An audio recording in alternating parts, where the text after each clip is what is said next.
Lectura del Santo Evangelio según San Marcos.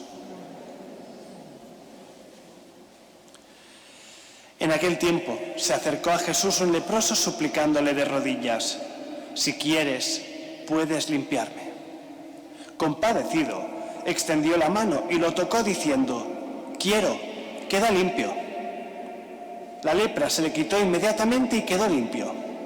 Él lo despidió, encargándole severamente: «No se lo digas a nadie, pero para que conste, ve a presentarte al sacerdote y ofrece por tu purificación lo que mandó Moisés, para que les sirva de testimonio». Pero cuando se fue, empezó a pregonar bien alto y a divulgar el hecho, de modo que Jesús ya no podía entrar abiertamente en ningún pueblo. Se quedaba fuera, en lugares solitarios, y aún así acudían a él de todas partes. Palabra del Señor. Podéis sentaros. Con esta pandemia que vivimos, que nos azota, las palabras de Moisés adquieren una especial relevancia. Hoy en día es la PCR la que nos declara impuros, ¿verdad? Y cuando la PCR da positivo, tenemos el COVID, nos confinamos, porque no queremos causar un daño a los demás, no queremos que otros sufran nuestra enfermedad, pensamos en el bien común. Sin embargo, en el Antiguo Testamento, estas medidas de confinamiento iban mucho más allá del tema de la higiene pura. Las medidas también eran espirituales. ¿Por qué? Pues porque si una persona tenía llagas, tenía esto que en el Evangelio, en las lecturas dice lepra, que podían ser no necesariamente lepra, sino escamaciones, la psoriasis, pues aquello se veía como un castigo divino. Algo había hecho aquella persona y por tanto se convertía en impura. Significaba que si la tocabas, su pecado se te contagiaba, pero su sombra también te podía contagiar. Con lo cual, no solo la confinabas, la marginalizabas. Perdía su dignidad, vestía harapos, porque ya no contaba, sufría la ira justa de Dios. Qué triste vivir así, ¿verdad? Qué triste cuando nadie te hace caso, cuando hasta huyen de tu sombra. Hoy, gracias a Dios, no tenemos lepra entre nosotros, y esta actitud que nos parece dura ya no aplica por esta causa, pero sí sigue habiendo personas marginalizadas, por ejemplo los pobres, y podemos caer en la tentación, sin darnos cuenta, de tratarlos como leprosos. Los evitamos, que no nos miren, que no nos digan, sospechamos, no hacemos un esfuerzo por querer entender sus circunstancias. Y muchas veces les negamos la dignidad que como personas, como cristianos, se merecerían. Si negamos sistemáticamente y sin justificación alguna cualquier tipo de asistencia, algo falla. Hagamos examen de conciencia para ver en qué manera nosotros, como comunidad, les tratamos y juzgamos.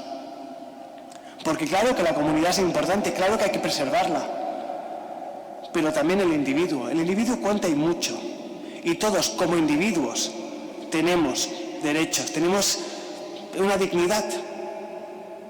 Por ejemplo, como cristianos tenemos derecho a la buena fama, tenemos derecho a ser atendidos pastoralmente, tenemos derecho a hacernos preguntas sobre Dios, sobre la vida, sobre la Iglesia, y a desarrollar libremente un pensamiento propio que no esté sujeto a coacciones, porque el individuo cuenta. No vale decir que la comunidad lo es todo.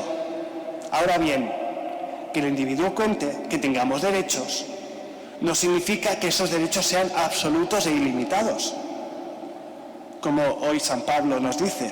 San Pablo hoy apunta al bien común, porque viene a decir que cualquier afirmación desmedida del propio yo en frente a la comunidad es tanto o más peligrosa que la comunidad que ignora sistemáticamente el sufrimiento del individuo. Las dos situaciones dan lugar a injusticias muy graves. Por ejemplo, si decimos, la Iglesia reconoce la propiedad privada y la Iglesia dice, pues sí, que tienes derecho a tener tu dinero, pero eso no significa que ese derecho sea absoluto.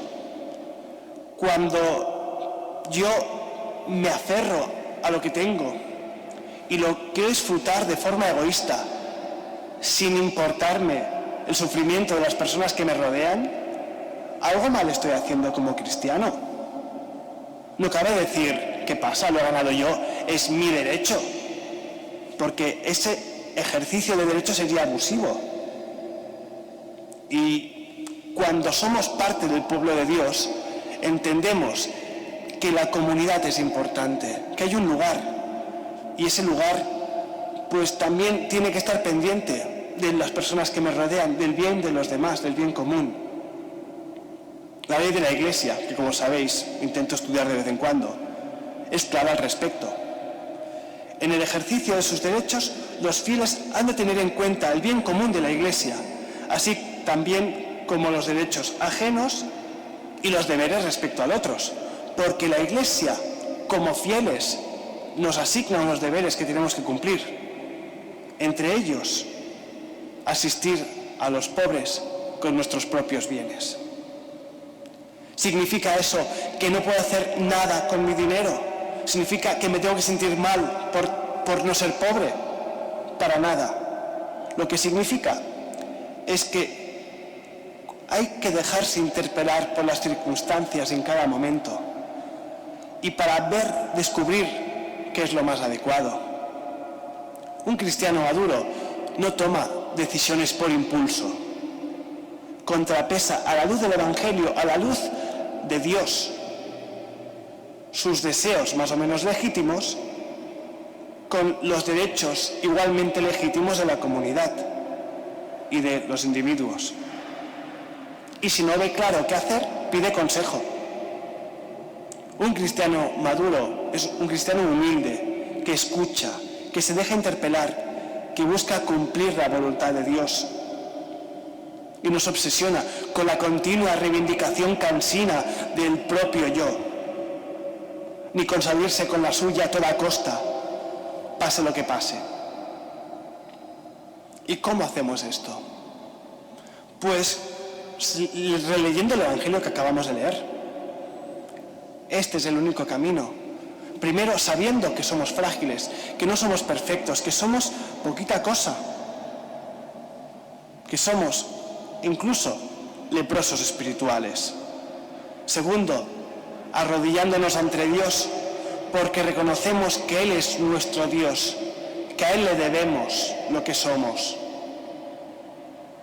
Tercero, pidiéndole que se compadezca de nuestros pecados, porque sabemos que Él, por ser Dios, puede hacerlo.